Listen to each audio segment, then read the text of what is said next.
नमस्कारः। सुमेधा संस्कृत पाठशालायां भवतां सर्वेषां हार्दम् अभिनन्दनं स्वागतम्। अद्य वयं संस्कृत संभाषणस्य, संस्कृत शिक्षणस्य, संस्कृत प्रशिक्षणस्य 45तमं पाठं पठामः। अद्यतन विषयः अस्ति ल्यप् प्रत्ययस्य नियमाः त्वा ल्यप प्रत्ययोश्च अभ्यासः। आप सबको पता है हिंदी में कर या करके अर्थ होता है, तो हम त्वा प्रत्यय और ल्यप प्रत्यय का प्रयोग करते हैं।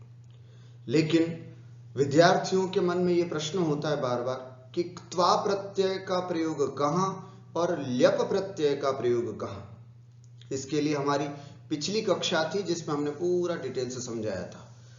फिर से मैं बताता हूं, त्वा प्रत्यय जहां पर सामान्य रूप से धातु है, सीधी धातु है और उससे करके अर्थ आता है, जैसे पढ़ करके पठित्वा, लिख करके लिखित्वा, है ना, ऐसे हंस करके हसित्वा, त्वा प्रत्यय का प्रयोग होता है। लेकिन यहीं पर अगर उपसर्ग पहले आता हो, 22 प्रकार के उपसर्ग हैं जिसको हम पिछली कक्षा में अभ्यास कर चुके हैं। यदि उपसर्ग का प्रयोग होता है पहले प्र, परा, अप, सम, अनु, अव, निस, निर, दुस, दुर, वि, आंग, नि, अधि, अपि, अति, सु, उत, अभि, प्रति, परि, उप, इन 22 प्रकार के उपसर्गों में से किसी भी उपसर्ग का प्रयोग पहले होता है तो धातु से फिर त्वा प्रत्यय का प्रयोग नहीं हो करके ल्यप प्रत्यय का प्रयोग होता है। जैसे लिख धातु है, अब इसमें लिख करके ऐसा अर्थ करना है तो हम क्या करेंगे, लिखित्वा। और उपसर्ग आ गया, फॉर एग्जांपल वी उपसर्ग आ गया, वी लिख, तो अब यहां पर विलिखित्वा नहीं बनेगा बल्कि विलिख्य, ल्यप प्रत्यय का प्रयोग होता है। धातु से पूर्व उपसर्ग है तो ल्यप, धातु से पूर्व उपसर्ग नहीं है तो त्वा, दोनों का अर्थ करके। हाँ, ये बात अलग है कि उपसर्ग आने पर या तो धातु का अर्थ बदल जाता है या धातु के अर्थ में विशेषता आ जाती है या फिर धातु का अर्थ वही रहता है। इसके बारे में हमने पिछली कक्षा में बहुत अच्छे से विचार विमर्श किया। अस्तु, अब हम यहां पर चल रहे हैं ल्यप प्रत्ययस्य नियमाः। अगर ल्यप प्रत्यय लगाएंगे तो क्या नियम है, किन बातों को हमें ध्यान में रखना है, और अंतिम में त्वा और ल्यप दोनों प्रत्ययों का अभ्यास करके हम आज इस कक्षा को विशेष रूप से समझते हैं। ल्यप प्रत्यय के लिए कुछ नियम। सबसे पहला नियम, इसमें कुछ नहीं करना है, उपसर्ग है आपके, फिर मूल धातु जो होती है धातु, मूल धातु, और उसमें ल्यप का अनुबंध लोप होकर के जो य बचता है, ये उपसर्ग, धातु और ल्यप का य बचता है, वो य। इस तरह से ल्यप प्रत्यांत पदम, ल्यप प्रत्यांत पद हमारा तैयार हो जाता है। एक बार फिर से, उपसर्ग का प्रयोग होता है, फिर धातु आती है, फिर ल्यप का य आता है, और फिर हमारा पद जो है ल्यबंत, ल्यप प्रत्यय जिसके अंत में, उस पद को हम बोलते हैं ल्यबंत। ल्यप अंत ल्यबंत, संधि होकर के ल्यबंत शब्द बन, तो ये ल्यबंत पद अर्थात ल्यप प्रत्यांत पद जो है वो हमारा तैयार हो जाता है। कथम, पश्यामः। जैसे उप उपसर्ग है, हस धातु है, तो उपसर्ग है, धातु से पहले उपसर्ग है, तो निश्चित रूप से ल्यप प्रत्यय होगा। ल्यप का अनुबंध लोप होकर के या बच करके जो बचता है वो ये य, तो उपहस्य, उपहस और य उपहस्य, है ना, अर्थात उपहास करके इत्यादि। आ उपसर्ग पूर्वक है ना, आपको पता है आंग उपसर्ग है, आंग उपसर्ग पूर्वक, है ना, आंग का आ बचता है। फिर नी धातु है, नयति, नयतः, नयंती, नी धातु है, य, आनीय, ला करके, ठीक है। अनु उपसर्ग पूर्वक भू धातु है और ल्यप प्रत्यय हुआ तो ल्यप का य बचा, तो अनुभूय, अनुभव करके। आंग उपसर्ग पूर्वक हु धातु से ल्यप प्रत्यय होगा तो आहूय, बुला करके। वि उपसर्ग पूर्वक लिख धातु है और ल्यप प्रत्यय हुआ तो विलिख्य। सम उपसर्ग पूर्वक आप धातु है और य ल्यप प्रत्यय हुआ तो समाप्य, समाप्त करके, है ना, समाप्य, समाप्त करके। परि उपसर्ग पूर्वक शील धातु है, शीलयति, शीलयतः, शीलयन्ति, और ल्यप प्रत्यय है तो परिशील्य, परिशील्य, मिला दिया, सबको मिला दिया तो बन जाता है। प्र उपसर्ग पूर्वक नम धातु है तो यहां प्र में र होने की वजह से, है ना, रसाभ्याम नोण, इस सूत्र से नकुण हो जाता है, तो र होने की वजह से प्रणम्य ऐसा बन जाएगा। आंग उपसर्ग पूर्वक कृष धातु है तो ल्यप प्रत्यय होने के बाद आकृष्य। आच्छाद है तो आच्छाद्य, आच्छाद्य, द और य मिलाने पर लिपि में इस तरह से लिखा जाता है, वो हमें ध्यान रखना है। और भी है, जैसे परि उपसर्ग पूर्वक गण धातु से ल्यप प्रत्यय होकर के परिगण्य। सम उपसर्ग पूर्वक प्रेष धातु से ल्यप प्रत्यय संप्रेष्य, भेज करके, गिन करके। उद उपसर्ग पूर्वक नी धातु से ल्यप प्रत्यय उन्नीय, है ना, ऊपर की ओर ले जाकर, उन्नीय, उठा करके इसे। निर उपसर्ग पूर्वक दिश धातु से ल्यप प्रत्यय हो करके निर्दिश्य, निर्देश करके। अभि उपसर्ग पूर्वक नंद धातु से ल्यप प्रत्यय हो करके अभिनंद्य, अभिनंदन करके। परि उपसर्ग पूर्वक त्यज धातु से ल्यप प्रत्यय हो करके परित्यज, परित्यज्य, छोड़ करके, है ना, छोड़ करके, पूरी तरह से त्याग करके। प्र उपसर्ग पूर्वक क्षाल धातु से ल्यप प्रत्यय हुआ तो प्रक्षाल्य, है ना, प्रक्षाल्य, अच्छी तरह से धो करके। प्र उपसर्ग पूर्वक आप धातु से ल्यप प्रत्यय प्राप्य, प्र और आ मिल गया, प्राप्य। सम उपसर्ग पूर्वक दिश धातु से ल्यप प्रत्यय हुआ तो संदिश्य, संदेश दे करके। उप उपसर्ग पूर्वक दिश धातु और ल्यप प्रत्यय तो उपदिश्य, है ना, उपदिश्य, उपदेश दे करके। फिर से वही कुछ और भी इसमें देखते हैं, इसी प्रथम नियम के अंतर्गत कुछ। उपविश्य, उप उपसर्ग पूर्वक विष धातु से ल्यप प्रत्यय उपविश्य।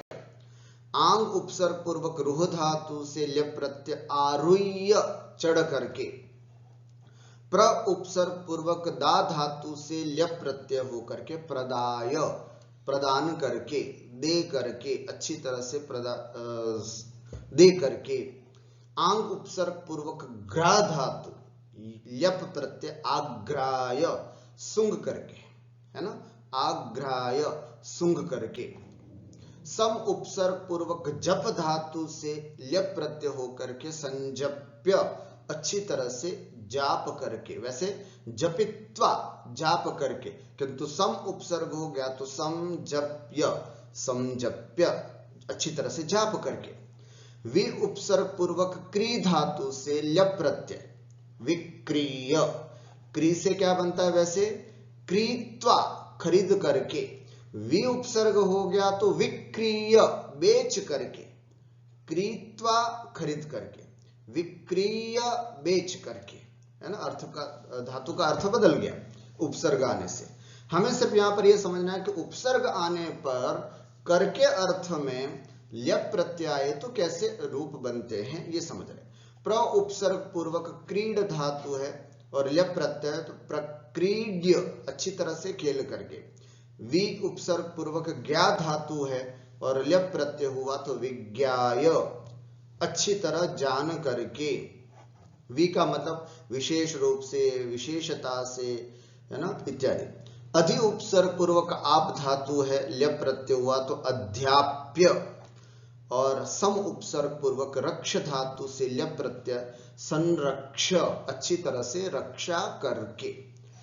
तो ये हमने नियम देखा। पहला नियम, उपसर्ग हो और धातु हो तो ल्यप प्रत्यय में और कुछ नहीं करना है, सीधा सीधा जोड़ना है। संरक्ष मिला दिया, संरक्ष, कुछ भी नहीं करना है। अब दूसरा नियम, यदि धातु का अंतिम स्वर रस्व हो तो यह से पहले त आता है। देखिएगा, उपसर्ग, ल्यप प्रत्यय में उपसर्ग तो होगा ही, फिर धातु है। अब ये धातु कैसी है? धातु का अंतिम स्वर रस्व हो। रस्व पता है अपने को, अ, ई, उ, री, री, ये 5 रस्व स्वर होते हैं। अगर धातु में रस्व स्वर हो, जैसे जी धातु, क्री धातु, ये धातु ऐसे जिसके अंत में रस्व है ना, ध्री धातु, स्मृ धातु, ऐसे, तो ऐसी धातुएं हैं। और अगर उसमें ल्यप प्रत्यय आएगा तो ल्यप और धातु के बीच में त और जुड़ जाएगा। ये बात ध्यान में रखनी। देखिए, उपसर्ग, धातु और ल्यप के बीच में त जुड़ जाएगा तो हमारा ल्यबंत पद तैयार हो जाएगा। जैसे उपसर्ग पूर्वक क्री धातु, देखो ये क्री, ऐसी धातु जिसके अंतिम स्वर रस्व है। क में जो री है ना वो रस्व है, रस्व, क्री। पठ, यहां हलंत शब्द, लिख हलंत धातु है, ठीक है। लेकिन यहां क्री, क्री में री है, री अंतिम में री है, तो री जो है वो रस्व है। तो ऐसी रस्व वाली धातु हो अंतिम में तो बीच में त आता है। ये नियम अपने को ध्यान में रखना। उपकृत्य, उपकृत्य, बीच में तो आ गया, उपकृत्य। विस्मृ, वि उपसर्ग पूर्वक स्मृ धातु से अगर आपको कहा जाए ल्यप प्रत्यय लगाओ, तो ल्यप प्रत्यय लगाने के पहले आप त जरूर लगाना, क्योंकि धातु में रस्व है, धातु रस्व है। तो विस्मृत्य, विस्मरण करके। सम उपसर्ग पूर्वक री धातु, यहां पर भी री है, री है ना, इसमें हरि, तो संहृत्य ऐसा बना। उद्धृत्य, उद उपसर्ग पूर्वक ध्रि धातु से ल्यप प्रत्यय लगेगा तो बीच में तो आएगा, उद्धृत्य, इस तरह से बनेगा। और भी वि उपसर्ग पूर्वक जी धातु, देखो ज में ई, रस्व ई है, तो इस कारण से विजित्य ये बना। प्र उपसर्ग पूर्वक स्तु, उ अंत में रस्व उ, तो क्या बना? प्रस्तुत्य, प्रस्तुत करके, है ना, प्रस्तुत्य। कहीं कहीं पर प्रस्तूय ऐसा भी बनता है। आंग उपसर्ग पूर्वक श्री धातु से ल्यप प्रत्यय आश्रित्य, अब देख रहे हैं ई रस्व है ना, आश्रित्य। और सम उपसर्ग पूर्वक ची धातु से ल्यप प्रत्यय होकर के संचित्य, ऐसी स्थिति बने। तो ये दूसरा नियम हमने देखा। यदि धातु का अंतिम स्वर रस्व हो तो य से पहले, है ना, ल्यप का य है उसके पहले त आ जाता है। तो कैसे बनेगा? उपसर्ग प्लस धातु प्लस त फिर य, तो बन जाएगा हमारा ल्यबंत पद। इस तरह से एक और है शब्द, अनु उपसर्ग पूर्वक श्री धातु से ल्यप प्रत्यय लगाना, तो बीच में त लाएंगे, अनुसृत्य, अनुसरण करके। स्पष्टम? तीसरा नियम, कुछ धातुएं जैसे गम, हन, इन धातुओं के अंतिम हल वर्ण का विकल्प से लोप हो जाता है। जैसे गम का तो विकल्प से लोप होता है, विकल्प का मतलब एक बार लोप होगा एक बार नहीं होगा, लेकिन हन का तो नित्य लोप हो जाता है। तो जब गम में म का लोप हुआ तो ग बचा। अब वो जो ग है वो अंतिम रस्व वाला हो गया, रस्व स्वर वाला हो गया, क्योंकि ग में अ जो है वो रस्व स्वर है ना, गम में अ जो है वो रस्व स्वर है, रस्व स्वर होने के कारण त आ जाएगा। ऐसे देखिएगा, अभी नियम देखते हैं अपन। गम, हन, इन धातुओं के अंतिम हल वर्ण का विकल्प से लोप हो जाता है तथा त लगता है। उपसर्ग प्लस धातु प्लस त, और ये बीच में त लग रहा है, ये आप विशेष ध्यान दें, क्योंकि न का लोप होने पर ह बचा, ह में अ है, तो नियम नंबर 2 लगेगा। यहाँ पर रस्व स्वर होगा तो त आ जाएगा। इस तरह से देखेंगे। पहले गम धातु का, गम का विकल्प होता है, हन का विकल्प नहीं है, ये ध्यान रखना। गम का विकल्प जैसे आंग उपसर्ग पूर्वक गम धातु है, तो म का आपने लोप कर दिया, ठीक है, तो आगत्य, अंतिम हल वर्ण का लोप होता है, तो म का लोप हो गया, तो आगत्य विकल्प से जब लोप होगा तो आगत्य बनेगा, जब लोप नहीं होगा तो ऐसे ही बनेगा आगम्य। फिर नियम नंबर 1, गम धातु आगम्य, आगम्य, जब लोप हो जाएगा तो आगत्य, जब लोप नहीं होगा तो आगम्य। दोनों रूप बनते गम धातु से, है ना, आंग उपसर्ग पूर्वक गम धातु से आगम्य आकर के, आगत्य आकर के, दोनों रूप बनते हैं। किंतु हन धातु में विकल्प नहीं है, वहां तो नियम से त लोप होगा ही होगा और त और जुड़ जाएगा। जैसे नि उपसर्ग पूर्वक हन धातु से न का लोप कर दिया अपन ने, तो ह बचा नी ह, और जब ह जो है वो ह्रस्व स्वर है अ, तो नियम नंबर 2 लग करके त आ जाता है, तो निहत्य, मार करके, पूरी तरह से उसको समाप्त करके, मार करके, निहत्य। तो ये नियम नंबर 3 जो है वो भी अपने को ध्यान में रखना है। अब हम ल्यप प्रत्यय के लिए चौथा नियम देखते हैं, नियम नंबर 4। ध्यान से देखेंगे, धातु को संप्रसारण होता है ना, धातु को संप्रसारण होता है। अब ये नया शब्द आया, संप्रसारण का मतलब क्या? तो एक सूत्र है इज्ञणः संप्रसारणम, मैं उस डिटेल में नहीं जाना चाहता हूं, आपको सिर्फ इतना बताना चाहूंगा। संप्रसारण का मतलब होता है य को ई होना, व को उ हो जाना, र को री हो जाना, ये संप्रसारण कहलाता है। ठीक है, तो जैसे उपसर्ग पहले है, ल्यप के पहले ल्यप प्रत्यय लगाने के लिए उपसर्ग की शर्त तो पहले है ही, धातु है ना को संप्रसारण हो जाएगा और ल्यप का य, इस तरह से ल्यबंत पद बनता है। देखिए कैसे, उपसर्ग धातु ल्यबंत का य और ये बता सम उपसर्ग पूर्वक ग्रह धातु है ना, ग्रह र है ना इसमें र, तो ये र को संप्रसारण होकर के री बन जाएगा। र को संप्रसारण शब्द कठिन लग रहा है तो उसको अभी थोड़ी देर के लिए निकाल दीजिएगा। र को री बना, तो आप देख रहे हैं यहां पर ग्र में र जो था वो री बन गया, संघ्री और ह ही और आगे य आ गया, तो संघ्रिय ऐसे रूप बना, है ना, संघ्रिय, ये ंग है, संघ्रिय, इस तरह से संग्रहित करके, संघ्रिय, संग्रहित करके, ये अनुस्वार नहीं आएगा और ये ंग हलंत है, इसको शुद्ध कर ले। उसी प्रकार सम उपसर्ग पूर्वक वप धातु से ल्यप प्रत्यय हुआ, तो ध्यान से देखना, व है, व को बनेगा उ, तो उ सम उप य, सम उप य, समोप्य, है ना, अच्छी तरह से बो करके, बीज बो करके, समुप्य, ऐसा। जैसे अनु उपसर्ग पूर्वक वद धातु है, ये व को किया हमने उ, तो अनु उद य, अनु उद य, उ मिलकर के बड़ा उ बन जाएगा, अनुद्य, इस तरह से, है ना, द और य द्य बन गया, व को तो उ बना दिया अपन ने, तो अनु उद य, अनुद्य, मिलाने पर अनुद्य बनता है।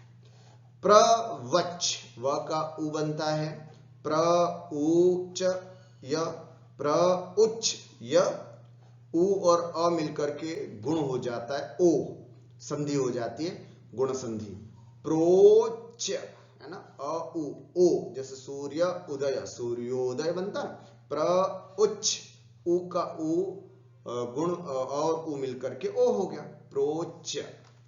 तो ये कुछ नियम थे अपने। अब पांचवा नियम, धातु को गुण हो जाता है, अ ई को ए, अ उ को ओ, री को अर, कहीं कहीं पर कुछ धातु, उपसर्ग धातु और ल्यप प्रत्यय। देखिएगा, नि विद, निवेद्य, निवेदन करके, परिविश, परिवेश्य, आप देख रहे हैं यहाँ ई है, ई को ए हो गया, निवेद्य, विश, विश को वे हो गया, वेश, परिवेश्य।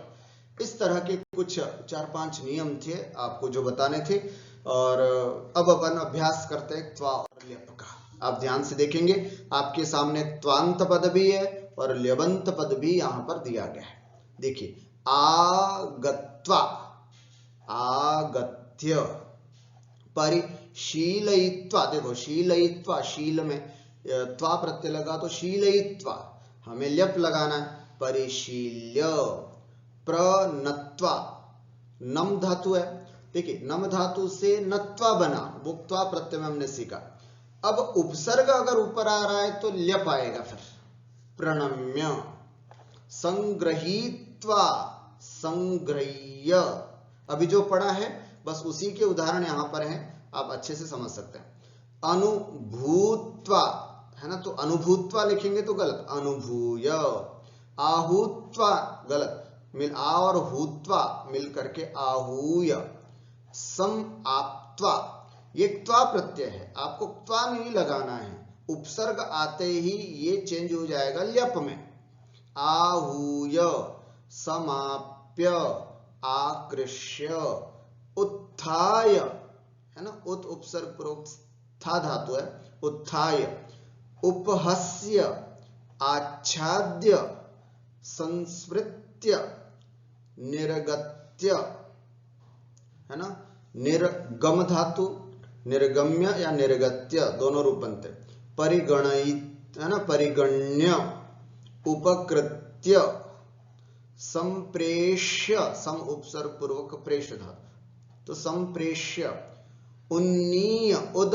नीत्वा बनता है, त्वा प्रत्यय में यहां पर उन्नीय, निरदिश्य, आनीय, समृत्वा, है ना, री धातु, तो यहां पर रस्व वाला नियम नंबर 2, तो संहृत्य, निराकृत्य, अभिनंद्य, परित्यज्य, प्रक्षाल्य, प्राप्य, संदिश्य, उपविश्य, निवेद्य, है ना, नियम नंबर 5, निवेद्य, नि उपसर्ग पूर्वक वेदयित्वा, निवेद्य, विस्मृत्य, है ना, विस्मृत्य, स्मृ धातु है, यहाँ त्वा प्रत्यांत है, आपको त्वा को नहीं ध्यान में रखना है, धातु लेकर के फिर उसमें ल्यप प्रत्यय का आज जो पढ़े वो नियम लगाते चले। उद्धृत्वा, उद्धृत्य, ध्रि, उद्धृत्य, समाप्य, परिवेश्य, विलिख्य, आरुह्य, है ना, रूह धातु से रूढ़ा बनता है, किंतु उपसर्ग आने से आरुह्य, आरुह्य ऐसे बनता है। विचारयित्वा, विचार्य, चार, चार्य, विचार्य, इस रूप बनते। अब कुछ और देखेंगे ध्यान से। अध्यापकः आसन्दे उपविशति प्रश्नं पृच्छति। अध्यापकः आसन्दे उपविश्य, बैठ करके, प्रश्नं पृच्छति, प्रश्न पूछता है। हमें ध्यान देना, यहां बीच में धातु दे रखी है, उन धातुओं को त्वा अथवा ल्यप, अगर उपसर्ग पहले तो ल्यप प्रत्यय में, नहीं तो त्वा प्रत्यय में चेंज करके हमें यहां समझना है। दूसरा उदाहरण, जनकः स्नानं करोति पूजां करोति। जनकः स्नानं कृत्वा, यहां त्वा प्रत्यय लगा क्योंकि उपसर्ग नहीं है। जनकः स्नानं कृत्वा पूजां करोति। बिडालः गृहं प्रविशति दुग्धं पिबति। प्रविशति प्र उपसर्ग है तो यहां पर ल्यप प्रत्यय लगेगा। बिडालः गृहं प्रविश्य दुग्धं पिबति। लक्ष्मणः सीता च रामं अनुसरतः वनं गच्छतः। लक्ष्मण और सीता राम का अनुसरण करते हैं, वन जाते हैं। तो यहां पर अनु उपसर्ग पूर्वक श्री धातु है, तो हम क्या करेंगे, यहां पर ल्यप प्रत्यय करेंगे। लक्ष्मणः सीता च रामं अनुसृत्य, अनुसृत्य वनम गच्छत। और किसी वाक्य में कहीं चेंज नहीं करना है, केवल ये जो धातु दे रखी है उसमें अपने विचार करके, दिमाग लगा करके कि इसमें त्वा प्रत्यय आएगा या ल्यप प्रत्यय आएगा। अगर उपसर्ग पहले है तो ल्यप, उपसर्ग नहीं है तो त्वा प्रत्यय का प्रयोग करना है, उसकी प्रैक्टिस कर रहे हैं। महिला मंदिरम गच्छति देवं नमस्करोति। अब यहां पर गच्छति सामान्य धातु है, तो अपन गत्वा जा करके, महिला मंदिरम गत्वा देवम नमस्करोति, महिला मंदिर जा करके फिर देव को नमस्कार करती है। त्वम मित्रम उपकरोषि संतुष्टः भवसि, उपकरोषि, उपसर्ग है तो क्री धातु है, उपकृत्य, उपकृत्य नियम नंबर 2, उपकार करके, त्वम मित्रम उपकृत्य संतुष्टः भवसि, तुम मित्र का उपकार करके संतुष्ट होते हो। बालकौ फलम खादतः शयनम कुरुतः, दो बच्चे फल खाते हैं, शयन करते हैं। अब यहां पर धातु है खादती, खादतः, खादन्ति, तो खादती में कोई उपसर्ग है क्या? नहीं है, तो खाद्य, खादित्वा, त्वा प्रत्यय लगेगा। बालकौ फलम खादित्वा शयनम कुरुतः, दोनों बच्चे फल खा करके शयन करते हैं। बालकाः आपणात् कन्दुकम आनयन्ति क्रीडन्ति, बालक दुकान से बॉल लाते हैं और खेलते हैं, तो लाते हैं, आनयन्ति, आंग उपसर्ग पूर्वक नी धातु है, आंग उपसर्ग पूर्वक है और नी धातु है, आनीय। बालकाः आपणात् कन्दुकम आनीय, उपसर्ग है तो ल्यप प्रत्यय, आनीय क्रीडन्ति, खेलते हैं। भक्तः नद्यां स्नाति सूर्याय अर्घ्यम यच्छति, भक्त नदी में स्नान करता है और सूर्य के लिए अर्घ समर्पित करता है। तो भक्त नद्याम, अब स्नाति को देखेगा, कोई उपसर्ग है क्या पहले? नहीं है, तो त्वा प्रत्यय, स्नात्वा, भक्तः नद्याम स्नात्वा सूर्याय अर्घ्यम यच्छति, सूर्य के लिए अर्घ्य समर्पित करता है।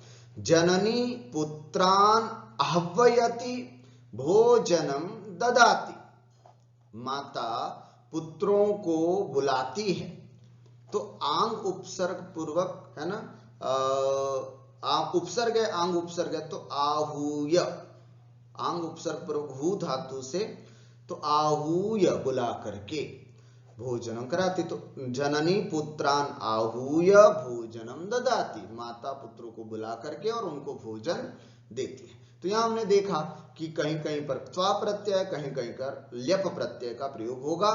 जहां उपसर्ग नहीं है वहां त्वा प्रत्यय, यत्र उपसर्ग अस्ति तत्र ल्यप प्रत्यय से प्रयोगः भवति। अंतिमम एकम इतोपि उदाहरणं पश्यामः। अब यहां पर दोनों स्थितियां आपके सामने हैं, समाप्य, समापयित्वा, उद्घाटयित्वा, उद्घाट्य। हमें यहां पर त्वा और ल्यप प्रत्यय में से कौन सा प्रत्यय लगाना है, विशेष करके ल्यप प्रत्यय का अभ्यास है। यहां पर देखेंगे, यहां पर बालकः गृहपाठं समाप्य निद्राति, हमने समाप्य क्यों लिया? क्योंकि सम उपसर्ग पूर्वक है, इसलिए। सा द्वारम उद्घाट्य, उत उपसर्ग पूर्वक है, तो अतिथिम सत्करोति, वह दरवाजा खोल करके अतिथि का सत्कार करती है। जननी पुत्रेभ्यः परिवेश्य भोजनम करोति, मां पुत्रों के लिए परोस करके भोजन करती, परिवेश्य है ना, परोस करके। तो कभी भी परिवेशयित्वा नहीं करना, अशुद्ध हो जाए, उद्घाटयित्वा अशुद्ध हो जाएगा। उपसर्ग है इसलिए धातु से ल्यप प्रत्यय का प्रयोग ही होगा। सा पारितोषिकम, एक ऊपर है क्या, छात्रः विद्यालयात् आगत्य दुग्धं पिबति, सा पारितोषिकम प्राप्य आनंदम अनुभवति, वह पारितोषिक पुरस्कार को प्राप्त करके, प्र उपसर्ग है अतः त्वा प्रत्यय का प्रयोग नहीं। भगिनी द्वारम प्रक्षाल्य रंगवल्लीम लिखति, बहन दरवाजे को धो करके और फिर उस पर रंगवल्ली बनाती, तो प्रक्षाल्य प्र उपसर्ग है। अर्चकः विग्रहं प्रतिष्ठाप्य पूजां करोति, प्रतिष्ठाप्य प्र उपसर्ग होने के कारण ल्यप प्रत्यय का प्रयोग। भवती पत्रम विलिख्य, विलिखित्वा नहीं बनेगा, विलिख्य, वि उपसर्ग इसलिए, भवती पत्रम विलिख्य प्रेषयति। रामः रावणं संहृत्य अयोध्यां गच्छति, राम रावण का संहार करके अयोध्या जाते। सीता रामम अनुसृत्य वनम गच्छति, अनुसृत्वा नहीं होगा, अनुसृत्य, सीता रामम अनुसृत्य वनम गच्छति। तौ मरणवार्तां विज्ञाय, विज्ञात्वा नहीं, विज्ञाय दुखम अनुभवतः, वे दोनों मरने की बात सुन करके बहुत दुख का अनुभव करते हैं, है ना, जान करके, विज्ञाय जान करके। महिला पेटिकाम उद्घाट्य आभरणम पश्यति, महिला अपनी पेटी को खोल करके और फिर आभरण को देखती है। चोरः राजभवनम प्रविश्य चौर्यम करोति, चोर राजभवन में प्रवेश करके, ये सब जहां पर त्वा प्रत्यय का प्रयोग नहीं करना है, उपसर्ग है तो ल्यप प्रत्यय का, ये सब उदाहरण आपको त्वा और ल्यप दोनों को मिक्स करके दिया है, तो ध्यान से समझ करके।